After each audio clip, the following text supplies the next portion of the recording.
Well, hello and welcome to Tripoli's historical sites and monuments. Well, this time around, we'll be visiting an interesting market or a souk, which is called the Attarin souk. Actually, most markets here, they go in different directions and not in a straight line. But this one is very interesting, is that it stretches for just under 1 mile, all the way from the south, the area called the Deftardar, all the way northeastwards towards an area called the Bab al-Tibbani, the Terbi'a and Naura, and close to the Attar Mosque.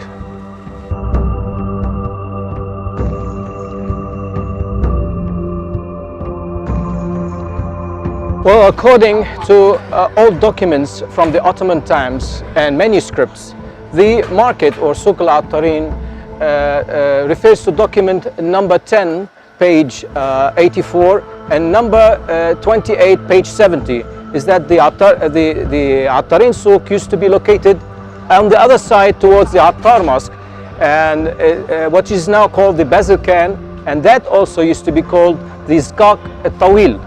Now, this area around here used to be called also, or known up till the 16th century, it used to be known as Souk al-Tawaki.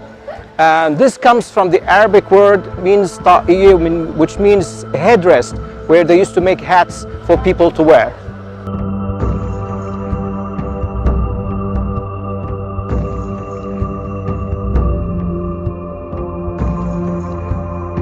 Well, we are currently now standing in a part of the market which is referred to these days as the Bazarkan souk, and it used to be known up till the 16th century as the Isqaq al-Tawil. And currently they are mostly in the cloth trade and clothes and such things like that. Well, here to my right is an interesting part of this market, is that there is the Khan al-Khiyatin, the very well-known Khan al-Khiyatin, and that one goes back to the Middle Ages.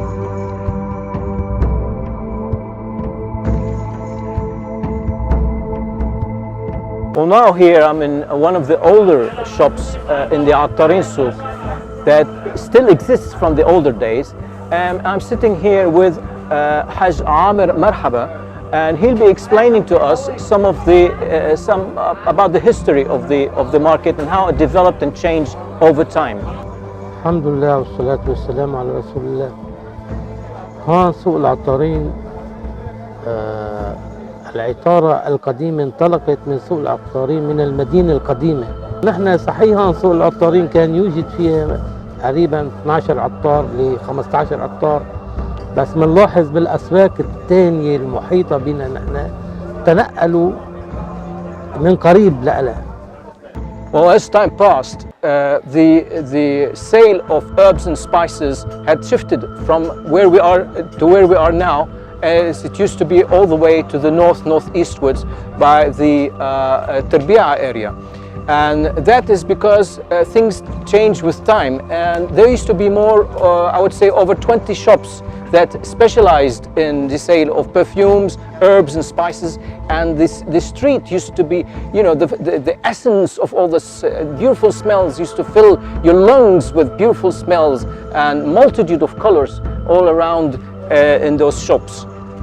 Well, we are now here in the old, one of the old shops that still existed from the older days, and it's run by the same family, the Shahal family, and there are other families that specialized in these herbs and spices and perfumes.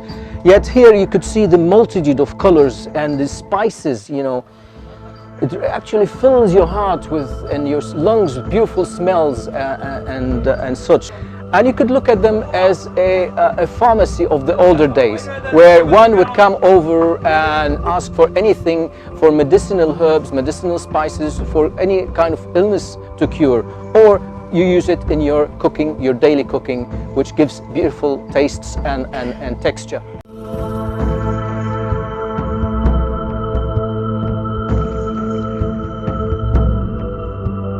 Well, you may have wondered where the name Attarin came from, or Souk al-Attarin. The name derived from the sale, of course, of herbs, spices, and sweet smells and perfumes.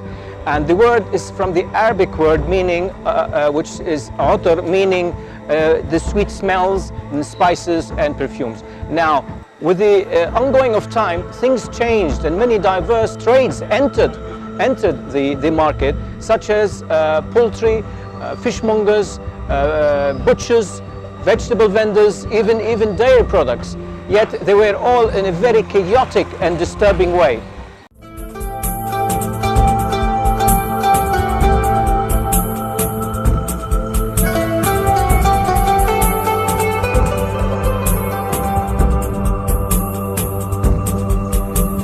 What is interesting about the Attarin souk is that it's such a long souk. It stretches all the way from the south to the north, and it actually divides the old city in half. Where here to my left are what they are called the Mhatra steps, and it leads to the Mhatra district. It is the older quarter of the town, and it developed around the Tripoli citadel. In those days, it was the center point of the city. Now, on my right here is what they call the Nouri neighborhood, and that developed around the Grand Mosque in the 19th century. And as days gone by and went on, it developed and grew more and more until it stretched to the newer part of Tripoli.